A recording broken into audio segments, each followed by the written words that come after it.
សូមអរគុណព្រះជាម្ចាស់ចំពោះសេចក្តីសុខសាន្តដែលទ្រង់ប្រទានមកជារៀងរាល់ថ្ងៃសូមអរគុណព្រះអង្គសូមអរគុណព្រះអង្គក្នុងនាមព្រះយេស៊ូវប្រទានព្រះអង្គអាមែន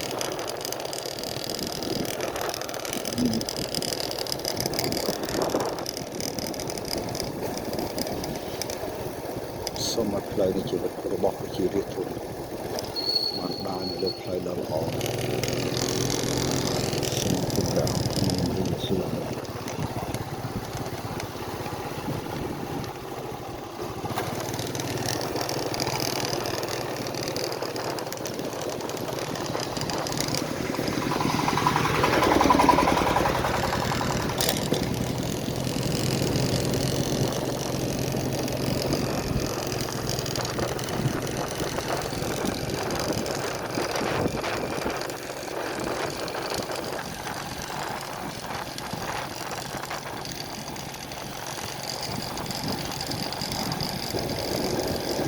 គុណអង្គចាជាសពពីរួមតែក៏មនុស្សយ៉ាងដូចខ្ញុំពីដើមបាត់បង់តែទ្រង់សងគុណក៏ខ្វះតែទ្រង់អប់រំព្រះយេស៊ូវបានសន្យានឹងជួយខ្ញុំពឹងបានទូលដល់ពិតទ្រង់ការពារខ្ញុំឲ្យគង់ជាមួយ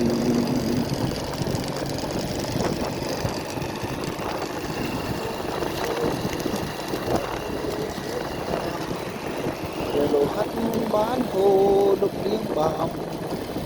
ឲ្យជួលឡើងវិញអាចប្រាប់ខ្ញុំគ្រប់យ៉ាងឲ្យខ្ញុំបានសុខដូចជាដល់ណាទ្រង់ទៅជួយព្រះសិទ្ធិបាទព្រះសូគុំយកលើឈើឆ្កាព្រះលោហិតបានហូរលោកព្រាបាបឲ្យជួលឡើងវិញអាចប្រកខ្ញុំគ្រប់យ៉ាងឲ្យខ្ញុំបានសុខនៅជាដល់ណាព្រះគុណអង្គចាជាសពតែក្រមួយយ៉ាងដូចខ្ញុំពីដើមបាត់បង់តែទ្រង់សងគុណក៏ខ្វះតែទ្រង់អប់រំព្រះយេស៊ូវបានសន្យានឹងជួយ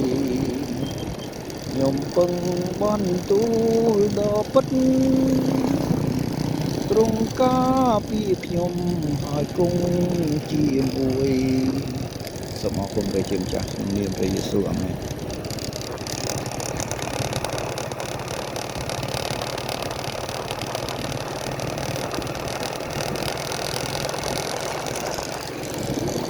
ព្រះគ្រីស្ទទ្រង់រួបព្រះគ្រីស្ទទ្រង់រួប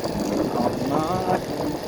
ដីស្លាប់បាបបក្លបខ្លាចចចាញ់អំណាចរបស់ព្រះអង្គដីស្លាប់បាបបក្លបខ្លាចចចាញ់អំណាចរបស់ព្រះអង្គ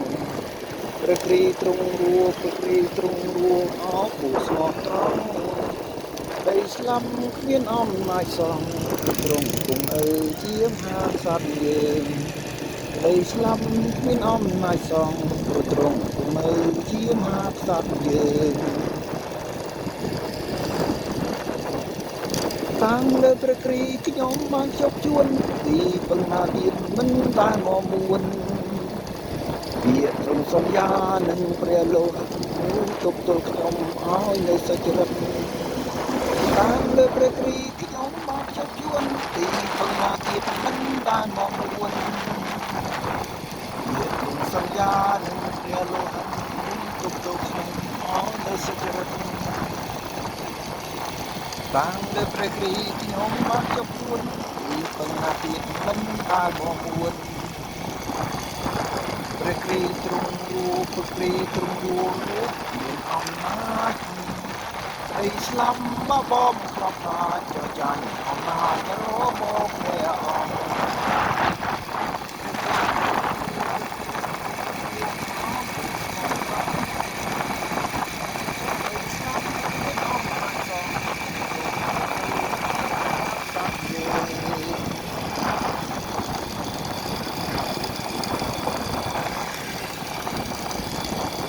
បាយខ្ញុំថ្វាយស្មងពីចិត្តអត់មាននឹកទឹកពីក្រព្រៃច្រើនច្រើនចំរើទៅព្រះសំហារទៅឲ្យខ្ញុំថ្វាយគ្រប់កនជាកោកនកាត់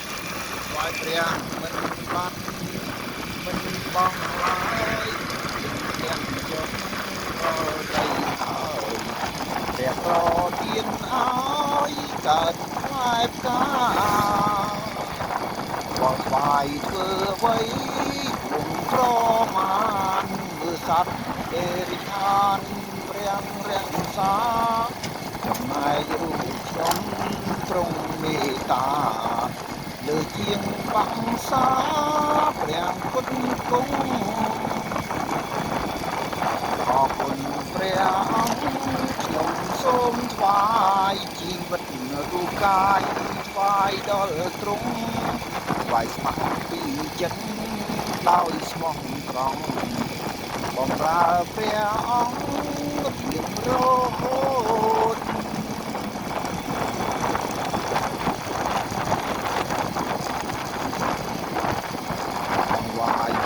ថ្វាយស្មងពីចិត្តអត់មាននឹកគិតពីក្រក្រៃថ្វាយច្រើនកើនច្រើន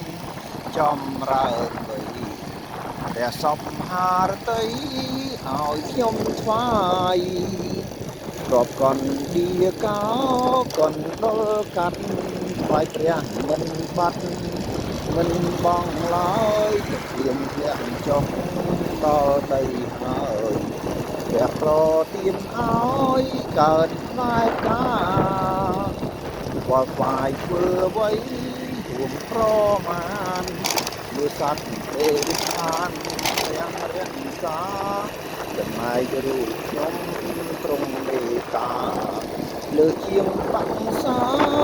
ព្រះពុទ្ធគង់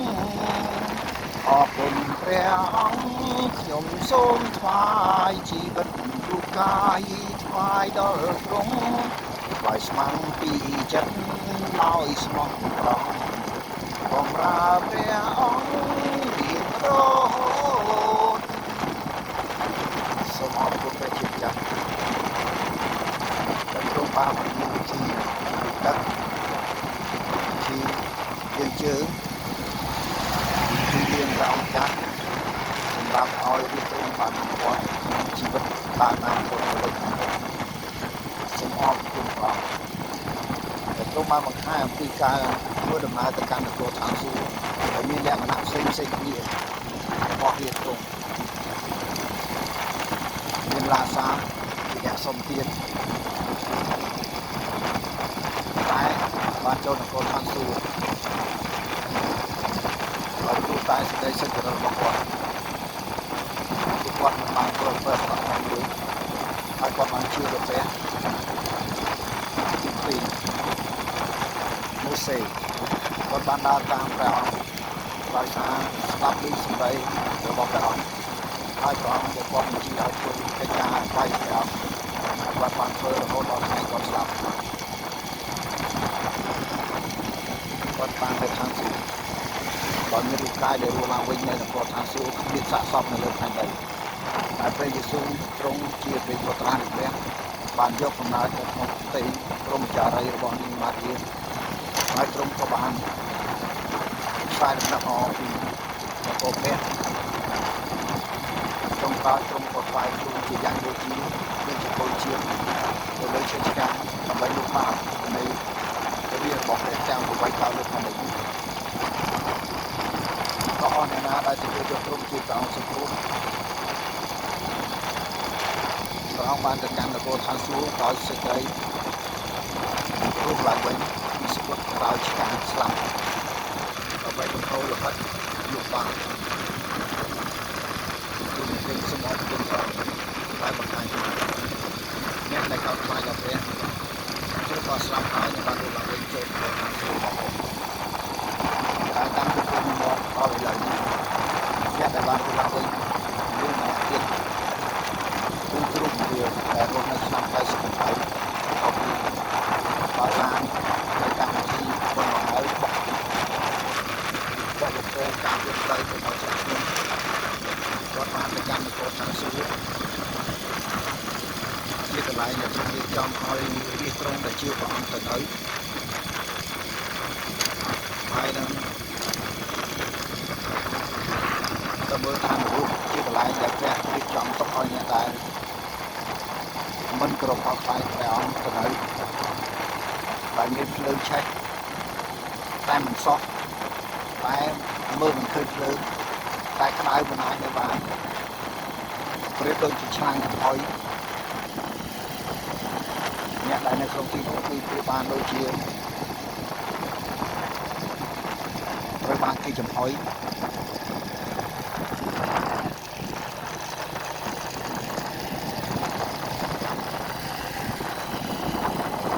ចឹងព្រលឹងរបស់ពួកគេគឺវេទនាឈឺចាប់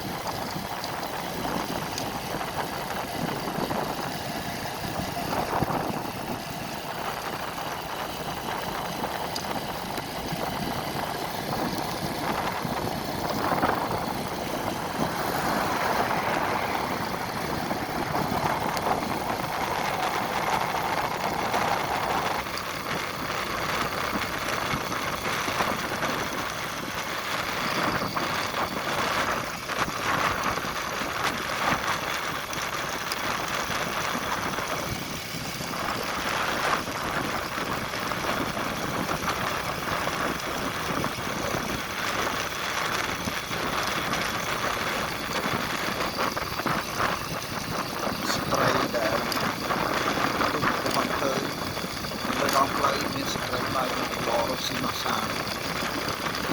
បើសិនជាមកគាត់ធ្វើការចាប់គាត់យកទៅបណ្ដុះបណ្ដាលជីវៈមួយរហូតដល់គាត់ចេះជីវៈ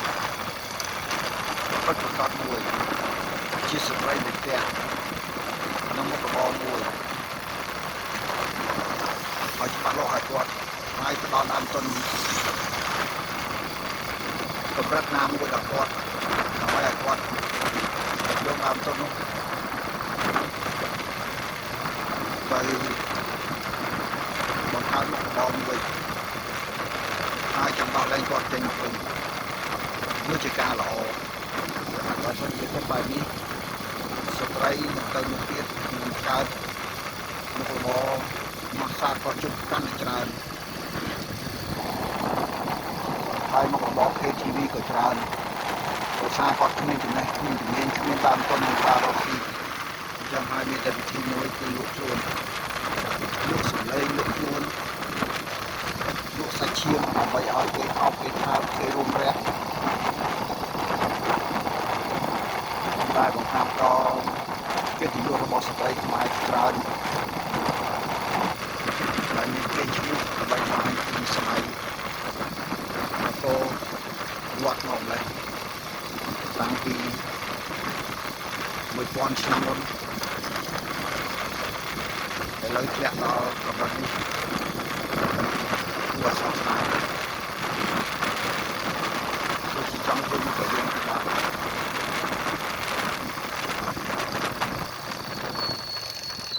សូមអរគុណព្រះអង្គក្នុងនាមព្រះយេស៊ូវអាមែន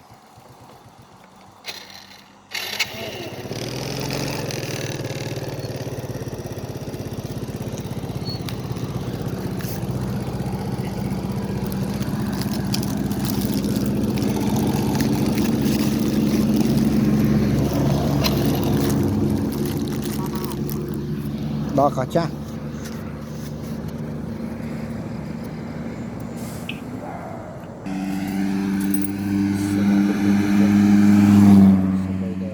ស កក៏ត្រូវឡើងកិន